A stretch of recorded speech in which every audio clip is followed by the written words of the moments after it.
नमस्कार, मैं पंकज पांडे। देख रहे हैं आप प्राइम न्यूज और हाजिर उत्तराखंड प्राइम का ये बुलेटिन लेकर बढ़ेंगे खबरों में आगे। लेकिन इस बीच हम आपको सीधे ले चलते हैं सीएम पुष्कर धामी एक कार्यक्रम में मौजूद है वहां पर देहरादून में, और यहां पर संबोधित कर रहे हैं वो।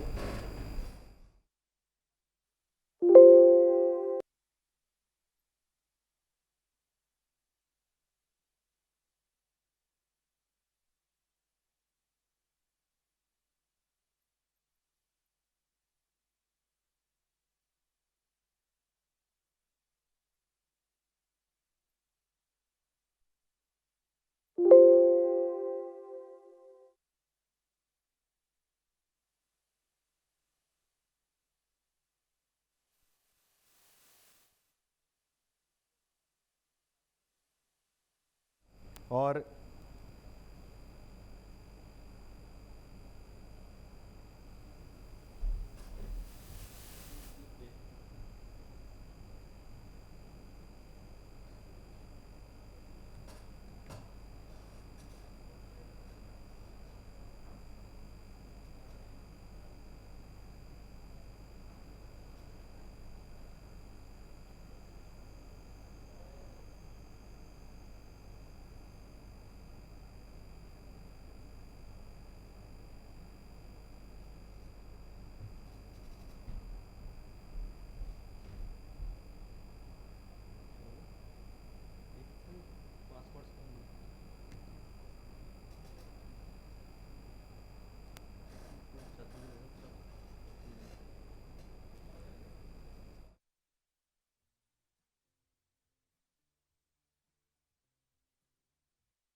हमारे अभी इस वक्त एक कार्यक्रम में मौजूद हैं और अपने सरकार की उपलब्धियों के साथ ही आने वाले दिनों में विजन क्या रहेगा सरकार का, और किन किन योजनाओं को किस तरीके से धरातल पर उतारना है, कार्य योजना क्या होगी।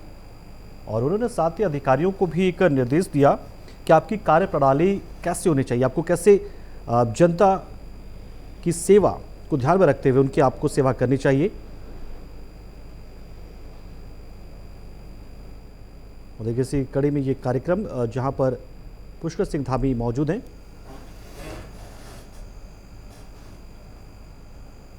और इस बीच एक आपको जानकारी देते हैं कि सचिवालय में देहरादून में धामी कैबिनेट की बैठक हुई। इसमें कई महत्वपूर्ण फैसले लिए गए। बैठक में खाद्य शहरी विकास शिक्षा से संबंधित कई विषयों पर महत्वपूर्ण निर्णय लिए गए हैं।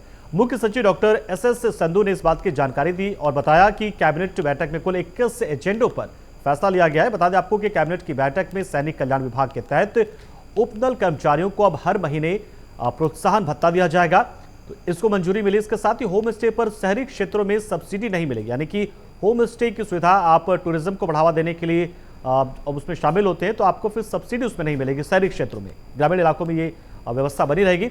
पंचायती राज विभाग के तहत जिला योजना समिति के तहत सदस्यों की मौजूदगी में नियम में भी बदलाव किए गए हैं और 603 प्राथमिक 76 उच्च प्राथमिक स्कूलों को उत्कृष्ट विद्यालयों के तौर पर चयनित किया गया, जिनको विकसित किया जाएगा। तो ये महत्वपूर्ण निर्णय लिए गए हैं कैबिनेट की बैठक में।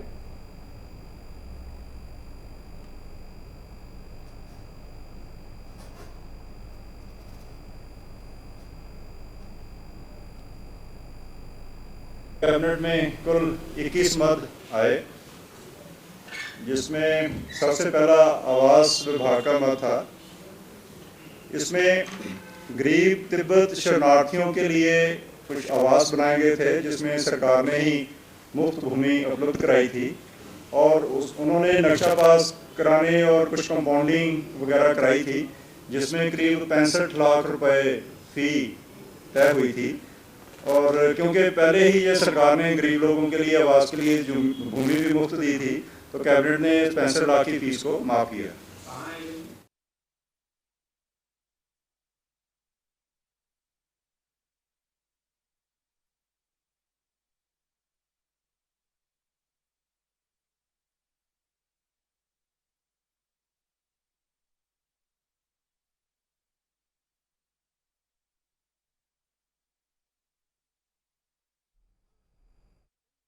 बिंदुओं पर फैसला लिया गया। 21 बिंदुओं पर 21 जो प्रस्ताव थे वो लाए गए थे और इन्हें मंजूरी मिली है। और इसमें सबसे महत्वपूर्ण जो है वो माना जा रहा है, जो स्कूलों को अपग्रेड किया जा रहा है उन्हें उत्कृष्ट विद्यालय के तौर पर विकसित किया जाएगा। और इससे जुड़ी पूरी जानकारी के लिए सीधा रुख करते हमारे सहयोगी पवन दीक्षित का, जो हमारे साथ मौजूद है। पवन, जो धामी कैबिनेट में जो 21 प्रस्तावों पर मंजूरी मिली है, किस तरीके से इसे देखा जा रहा है प्रदेश की जनता के हिसाब से? बिल्कुल पंकज, आपको बता दें क्योंकि कल काफी महत्वपूर्ण मुख्यमंत्री पुष्कर सिंह धामी की अध्यक्षता में मंत्रिपरिषद की बैठक हुई, जिसमें कुल 21 प्रस्ताव मंत्रिपरिषद के समक्ष रखे गए और जिसमें तमाम महत्वपूर्ण प्रस्तावों पर विचार विमर्श करने के बाद मंत्रिपरिषद ने अपनी अंतिम मोहर लगाई है। जिसमें खास तौर से अगर बात की जाए, चाहे वो स्कूलों को लेकर के हो या फिर जो जिला प्राधिकरण बनाए गए थे पिछली गवर्नमेंट में, पिछली सरकार में, त्रिवेंद्र के समय में, लेकिन विधायकों ने तमाम उसका विरोध किया था और जिस कारण से ये प्रस्ताव भी सरकार को वापस लेना पड़ा था। जिस पर एक बार फिर से संशोधित करते हुए इस बार मुख्यमंत्री पुष्कर सिंह धामी की अध्यक्षता में जो कल बैठक संपन्न हुई है, उसमें जो राष्ट्रीय राजमार्ग है या फिर जो राज्य स्तरीय राजमार्ग है, उनके किनारे जो भी निर्माण कार्य होगा, जो भी व्यवसायिक भवन बनाए जाएंगे, उनका नक्शा पास कराना अनिवार्य होगा। तीसरा, जो भू धसाव को लेकर के एक काफी लंबे समय से, क्योंकि गोपेश्वर में जो भू धसाव हुआ है, वहां पर जो कार्य होने थे उस पर कई बार जो टेंडर प्रक्रिया को अपनाया गया, लेकिन एक सिंगल टेंडर के अतिरिक्त कोई भी टेंडर डालने को इच्छुक नहीं था, कोई भी फर्म नहीं आई, जिस पर सरकार की मंत्रिपरिषद ने कल बैठक में इस प्रस्ताव पर भी मोहर लगाते हुए एक सिंगल बिडर को वहां पर जो कार्य होने हैं उसके लिए अनुमति प्रदान की है। इसके साथ ही अन्य तमाम महत्वपूर्ण प्रस्ताव पास किए गए, चाहे वो लोक सेवा आयोग में जो पदों की स्वीकृति के मामले हो या फिर संविदा कर्मियों को मिलने वाले जो त्रैमासिक, पहले त्रैमासिक उनको जो है जो भत्ता मिलता था, उसको अब प्रत्येक माह में कर दिया गया है। ऐसे ही तमाम अन्य महत्वपूर्ण फैसले लिए गए हैं और इससे कहीं न कहीं जो आगामी दिनों में उसके अच्छे परिणाम देखने को मिलेंगे। वहीं चार धाम यात्रा को देखते हुए भी कई फैसले लिए गए हैं।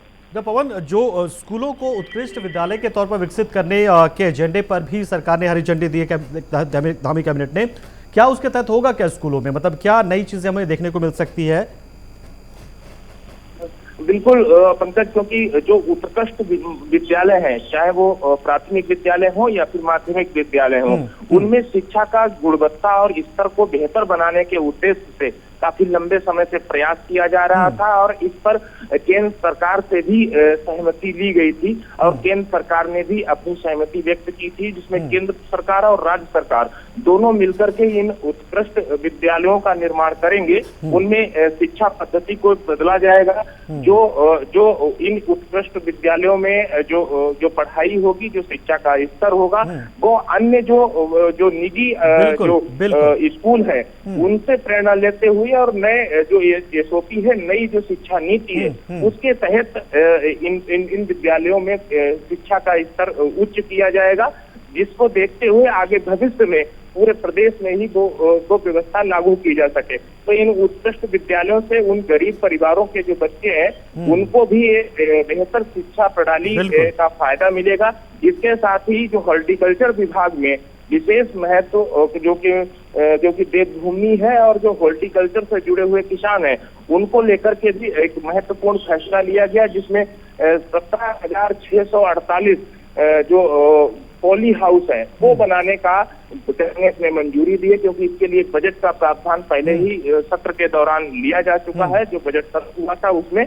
लेकिन कल इसकी संख्या पर भी सहमति जो कैबिनेट ने दी है, तो इससे तमाम जो हॉर्टिकल्चर से जुड़े हुए जो फूल और बागवानी की जो खेती करते हैं, उनसे सब्जी की खेती करते हैं, उन किसानों को काफी फायदा होने वाला है। बिल्कुल, बहुत बहुत शुक्रिया पवन हमारे साथ जुड़े आप। जाहिर सी बात है, उत्कृष्ट विद्यालयों के जरिए गरीब परिवारों के बच्चों को निजी स्कूलों जैसी शिक्षा मिलेगी। और इससे पहले भी एनसीईआरटी की किताबों को लेकर धामी सरकार ने स्पष्ट कर दिया कि किसी भी स्कूल में एनसीईआरटी के अलावे कोई दूसरी पुस्तिका, दूसरी किताबें नहीं चलेंगी।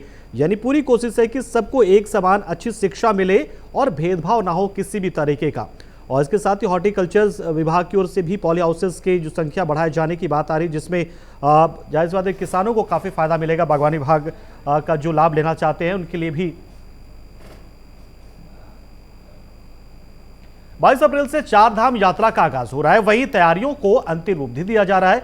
सीएम धामी भी चार धाम यात्रा को लेकर चल रही तैयारियों पर नजर बनाए हुए हैं। सीएम धामी का कहना है कि चार धाम यात्रा की सभी तैयारियां हो गई हैं और अंतिम दिन तक हम लगातार इस प्रयास में हैं कि सारी व्यवस्थाएं अच्छी हो। वहीं मुख्य सचिव ने कहा कि चारों धामों का रिव्यू किया गया है। पिछले साल भी तैयारियां अच्छी थी, उसके मुकाबले इस साल भी तैयारियां और अच्छी कर दी गई हैं। सभी जिलों के विभागों की टीमों ने अच्छी मेहनत की है। कई नई चीजों का अरेंजमेंट किया गया जो यात्रा के दौरान देखने को मिलेगा और ये काफी हद तक जो श्रद्धालु हैं, जो यात्री हैं, उन्हें ये राहत प्रदान करेगा, उनकी यात्रा को थोड़ा सुगम बनाएगा, थोड़ा सहज और सरल बनाएगा।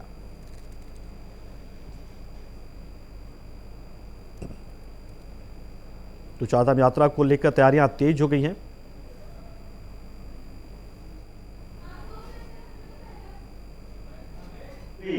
काफी अच्छी तैयारी की है। सभी जिला की जितनी टीमें हैं और विभाग हैं, उन्होंने काफी मेहनत की है और कई नई चीजें जैसे सफाई के लिए, प्लास्टिक को कम करने के लिए सीसीटीवी कैमरों की संख्या कहीं ज्यादा की है। पुलिस का जो है अरेंजमेंट वो भी पिछले साल से भी काफी बेहतर है। आपको जो जब यात्रा शुरू होगी तो देखने को मिलेगा।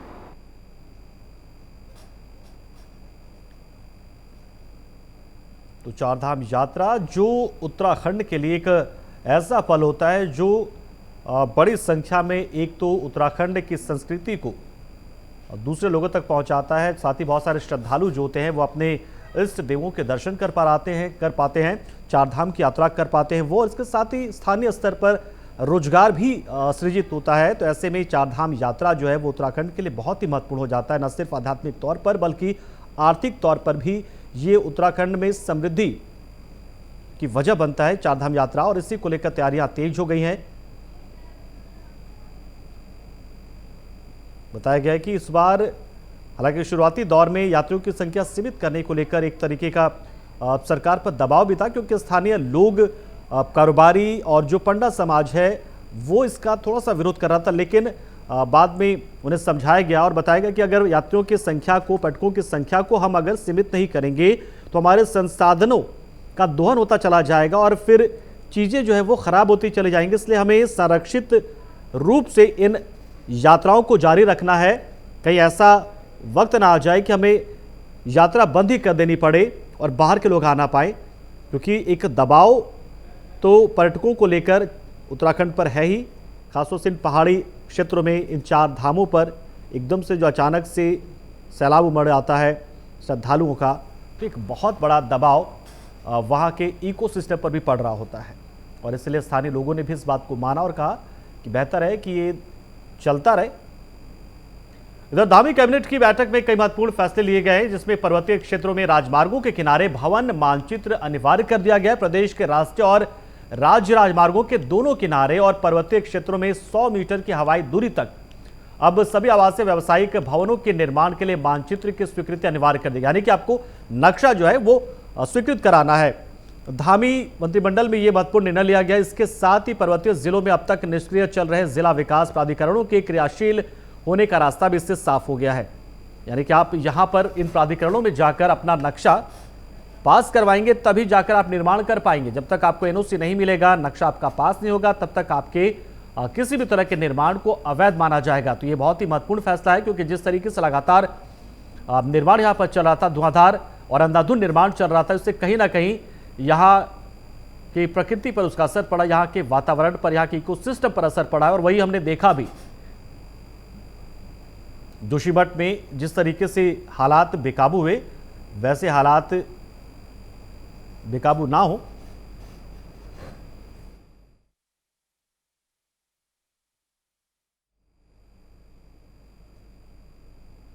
सोलह में ये जो डेवलपमेंट अथॉरिटी सभी जिलों में बनी थी, आप अवगत हैं, उसमें सारा क्षेत्र ही, ग्रामीण क्षेत्र भी काफ़ी आगे थे कि नक्शा पास करना है। फिर उसमें ग्रामीण से एरिया से कुछ जो एरिया थे वहाँ कुछ विरोध हुआ कि ग्रामीण क्षेत्रों में नक्शे पहले पास नहीं होते थे, फीस भी काफ़ी लगी। फिर इसको 2021 में वापस ले लिया गया था, लेकिन सभी क्षेत्रों में वापस ले लिया। उसमें अभी जो फीडबैक आ रहा था जिलों से भी कि सड़क, जो मेन सड़कें हैं जहाँ काफ़ी ट्रैफिक है, इंक्लूडिंग नेशनल हाईवे, जहाँ स्टेट हाईवे, जहाँ और सड़कें जहाँ काफ़ी टूरिस्ट आता है, वहाँ दुकानें बन रही हैं बिल्कुल सड़क के ऊपर, और पार्किंग सड़की लैंड पे ही हो रही हैं, और ट्रैफिक जाम का ये बहुत बड़ा कारण बन रहे हैं। और ये हमारी पर्यटक स्टेट है, अगर ऐसे जगह जगह डेवलपमेंट कंस्ट्रक्शन होगी सड़क के बिल्कुल किनारे के ऊपर और ट्रैफिक जाम होने लगे तो टूरिस्ट आना बंद कर देगा। और आगे बढ़ते हुए खबरों में, उत्तराखंड के पौड़ी जिले में बाघ के हमलों की घटनाएं लगातार बढ़ रही है। पिछले 5 दिनों में बाघ ने 2 लोगों को मार डाला। इसके बाद पौड़ी जिले के रिगड़ीखाल और धुमाकोट विकासखंड के गांव में नाइट कर्फ्यू लगा दिया गया। वहीं जिलाधिकारी डॉक्टर आशीष चौहान ने स्कूलों और आंगनबाड़ी केंद्रों को भी बंद रखने का आदेश दिया है। हमलावर बाघ को पकड़ने के लिए टास्क फोर्स का गठन भी किया गया और प्रभावित इलाकों में कैमरे और पिंजरे भी लगाए जा रहे हैं।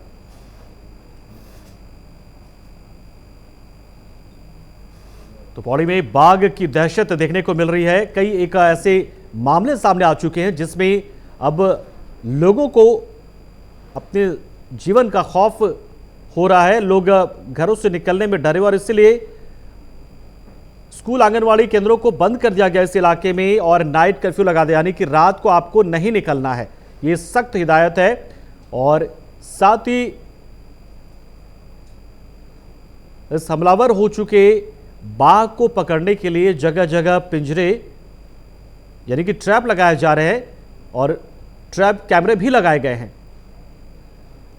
ताकि लोगों को इस बाघ के आतंक से छुटकारा दिलाया जा सके। स्कूल आंगनवाड़ी केंद्रों को बंद कर दिया गया है, बच्चों को घरों में रखने की हिदायत दी गई और नाइट कर्फ्यू लगा दिया गया है।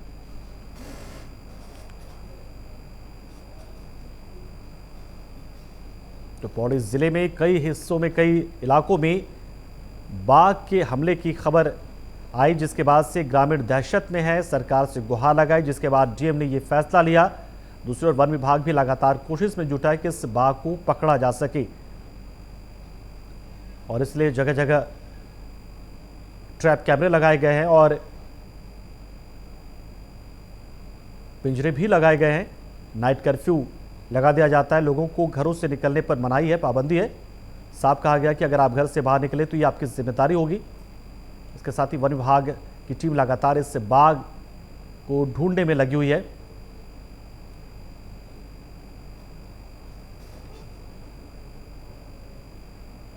धारचूला के सुआ गांव में युवक ने आपसी विवाद में चचेरे भाई की हत्या कर दी। मौके पर पहुंची पुलिस ने शव को पोस्टमार्टम के लिए अस्पताल भेज दिया और मुकदमा दर्ज कर आरोपी को गिरफ्तार कर चुकी है। तो देखिए आपसी विवाद में किस तरीके से भाई ने भाई की जान ले ली। मालूम इसमें जानकारी मिली है कि संपत्ति विवाद इसके पीछे की वजह है बड़ी और उसी विवाद में यहां पर भाई ने भाई की हत्या कर डाली है। मदन सिंह द्वारा सूचना दी सामने आकर कि उनके लड़के की किसी अपने परिवार के सदस्य ने हत्या कर दी। इस सूचना पर तत्काल फोर्स भेजा गया। मैं भी सारे मौके में गया। मौके में जाकर जाने के लिए पाया गया कि घटनास्थल पर उनके लड़के को घर के पास ही उनके चचेरे भाई देवेंद्र सिंह द्वारा हत्या की गई, जिस पर पुलिस द्वारा पर्चा देने कार्रवाई की गई। बॉडी को आज प्रातःकाल पोस्टमार्टम के लिए भेजा गया है और आज हमने अभियुक्त को भी गिरफ्तार कर लिया है। अभियुक्त को गिरफ्तार कर माननीय न्यायालय निरीक्षण में भेजा गया है। बैसाखी पर्व के चलते आज विकासखंड थराली के मेलठा गांव में मलयाल देवता मंदिर में 7 गांवों के सामूहिक मेले मलयाल कौथिग का आयोजन किया गया। मंदिर के पुजारी ने बताया कि लगभग 16वीं शताब्दी के समय युद्ध में वीरगति को प्राप्त हुआ मलयाल दान नामक सैनिक स्मृति में यहां पर मलयाल मेले का आयोजन किया जाता है और हर साल बैसाख माह में मलयाल देवता की पूजा की जाती है। इस मौके पर मंदिरों में अच्छी खासी भीड़ देखने को मिली और हर्षोल्लास के साथ ये पौराणिक मलयाल कौथिग मेला मनाया गया।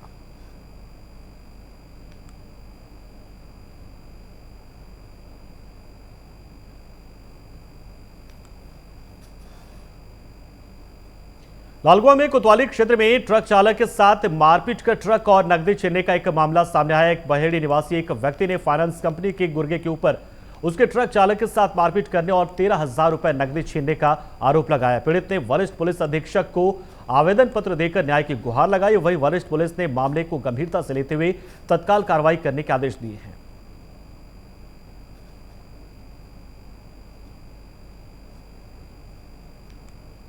मेरी गाड़ी यहाँ रिलायंस फैक्ट्री में पाउडर भरने आई थी कानपुर के लिए और यहाँ रिलायंस पेट्रोल पंप पे खड़ी थी। वहाँ से जो है ड्राइवर से उन्होंने चाबी भी छीन करके और जो है गाड़ी को ले करके चले गए। ये लोग बताए जाते हैं कि मोनू कोई उर्फ बंटी करके हैं, विकास चौहान वगैरह और 3 अन्य लोग जिनका नाम मुझे पता नहीं है। और ये लोग जो है मेरे ड्राइवर को मारा पीटा इन्होंने और जो है मेरी गाड़ी को छीन करके ले गए। जी हाँ, मैंने 112 मेरे ड्राइवर ने 112 नंबर को फ़ोन किया कंट्रोल रूम को, तो उन्होंने जो है ये 112 नंबर आई तो उन्होंने जो है बताया कि ये अपने आप को फाइनेंस कंपनी का बता रहे हैं। और मेरे ड्राइवर ने मुझसे बात कराई 112 के कर्मचारी से, तो उन्होंने कहा कि जो है हम गाड़ी को चौकी ले जा रहे हैं, आप आ जाओ यहीं आप बैठ के बात कर लेना दोनों पार्टी। उसके बाद में जो है फिर गाड़ी मैंने आज सुबह आके हल्दू चौर चौकी में देखी तो मुझे गाड़ी वहाँ प्राप्त नहीं हुई। उसके बाद जो है मैंने एसएसपी साहब को ये शिकायत दी। और उत्तराखंड प्राइम के इस बुलेटिन में इतना ही, लेकिन खबरों का सिलसिला प्राइम न्यूज पे लगातार जारी, तो आप बने रहिए हमारे साथ।